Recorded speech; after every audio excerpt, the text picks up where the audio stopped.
Hello दोस्तों आज बात करेंगे डिजिटल रेप पर। आखिर ये क्या होता है डिजिटल रेप।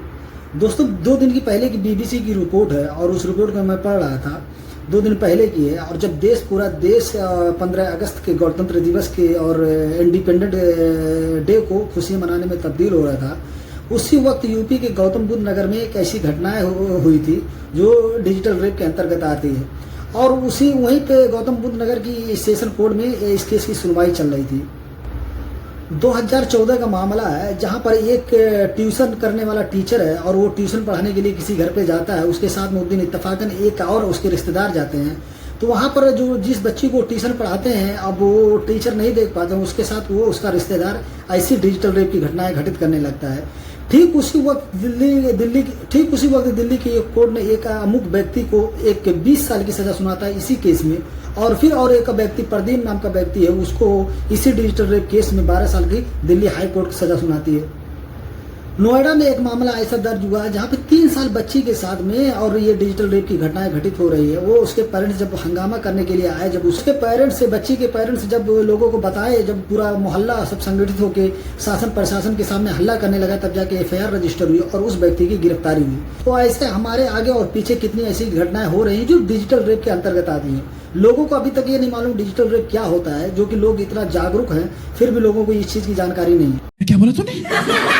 पिछले साल की घटना है, 7 दिसंबर 2024 की घटना है। यूपी के प्रतापगढ़ में कुंडा में एक ऐसी घटना, 7 साल की बच्ची के साथ एक 26 साल का लड़का और उसके साथ डिजिटल रेप की घटनाएं करता है।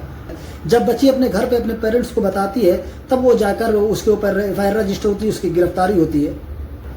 दोस्तों ये ऐसी कोई आम घटनाएं नहीं है, आए दिन ऐसी घटनाएं घटित हो रही है। आप किसी भी रिपोर्ट देख लीजिएगा, आप BBC लेके टाइम्स ऑफ इंडिया देख लीजिए, टाइम्स नाउ देख लीजिए, दैनिक भास्कर देख लीजिए, दैनिक जागरण देख लीजिए, जितनी भी आप अगर ध्यान से पढ़ेंगे तो ऐसी रिपोर्टें आपको हर दिन कहीं ना कहीं मिल जाएगी जहाँ पे कोई ना कोई ऐसा इस बीमारी से पीड़ित होता है, इस घटनाओं को झेलता है डिजिटल रेप की जैसी बीमारी से।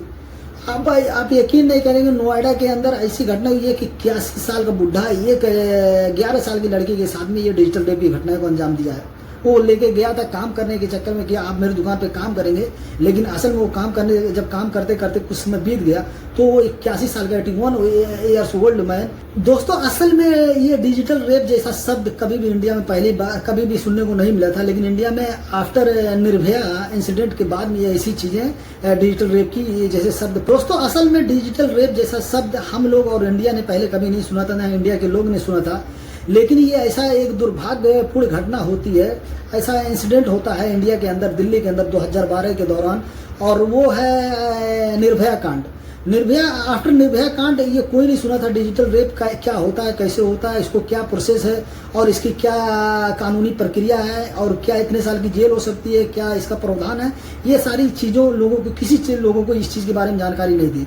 लेकिन निर्भया कांड के बाद में ये डिजिटल रेप जैसी चीजें दिल्ली हाई कोर्ट में पहली बार सुनने को मिली। और वो आपको मालूम होगा निर्भया कांड 2012 में हुआ था, जिसमें फिजियोथेरेपी का छात्र थी और उसके साथ ऐसी बर्बर घटनाएं हुई हैं। उनमें से 5 लोगों ने ऐसे घटनाओं को अंजाम दिया था, फिर बाद में कोर्ट ने मिलकर उसको फांसी की सजा सुनाई। सन 2020 में उसको एक दिल्ली के जेल में उन 5 लोगों का फांसी हुआ है। उससे पहले ये डिजिटल शब्द और डिजिटल रेप जैसा शब्द इंडिया में कभी नहीं सुनने को मिला था, पहली बार वो निर्भया कांड के बाद सुनने को मिला था। ये डिजिटल रेप शब्द आया कहाँ से? बहुत सारी रिपोर्ट पढ़ने के बाद में ये पता चला। BBC तो बता रहे लैटिन शब्द है और वहीं से इसको निकाल कर ये डिजिटल और रेप जैसे शब्दों का अनुवाद किया गया है। और बहुत सी दूसरे जितने सोर्सेस हैं उसको पढ़ने के बाद में ऐसा लगता है कि ये डिजिटल रेप जैसा शब्द जहाँ पे इंग्लिश भाषा की बोलबाला है, जहाँ पे इंग्लिश भाषा की उनकी अपनी मातृ लैंग्वेज है, और वहाँ से ये चीज़ डिजिटल शब्द निकल कर आया है। पे यूरोप कंट्री से निकल के आया, क्योंकि यूरोप कंट्री में ज़्यादातर कंट्रियों में क्या मैक्सिमम कंट्री में इंग्लिश बोली जाती है, और वहीं से डिजिटल रेप शब्द निकल कर आया है। वहीं से डिजिटल रेप शब्द निकल के आया है। असल में डिजिटल वहाँ की भाषाओं में, इंग्लिश भाषाओं में ऐसा बोला गया है कि आपके हाथ की उंगली, पैर की उंगली, ये सब उंगली को गिनती करते हुए आप डिजिट का इस्तेमाल करते हैं, तो डिजिट वहीं से आता है और उंगली से यहाँ पे ये डिजिटल रेप की तर्क को जोड़ा गया है कि डिजिटल रेप का असल माना यही है कि आप किसी भी स्त्री, किसी भी महिला और विमेन किसी भी ऐसी चीज़ के साथ आप छेड़छाड़, उनके प्राइवेट पार्ट से छेड़छाड़ करेंगे विदाउट उनके परमिशन के, अपने उंगली से, पैर से और किसी अपने हाथ के अंग से आप ऐसी छेड़छाड़ करते हैं तो वो सब डिजिटल रेप के अंतर्गत आता है। और दोस्तों मालूम नहीं कि डिजिटल रेप पहले वर्चुअल रेप अलग था और डिजिटल रेप अलग था, लेकिन अब ऐसा सिस्टम हो गया है आफ्टर निर्भया कांड के बाद में कि अब दोनों को एक ही कैटेगरी में रख दिया गया।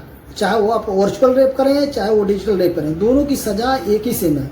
आईपीसी की धारा वही लगेगी, आपको मैक्सिमम 7 साल से लेकर 10 साल, 20 साल, 25 साल, यहाँ तक कि उम्र कैद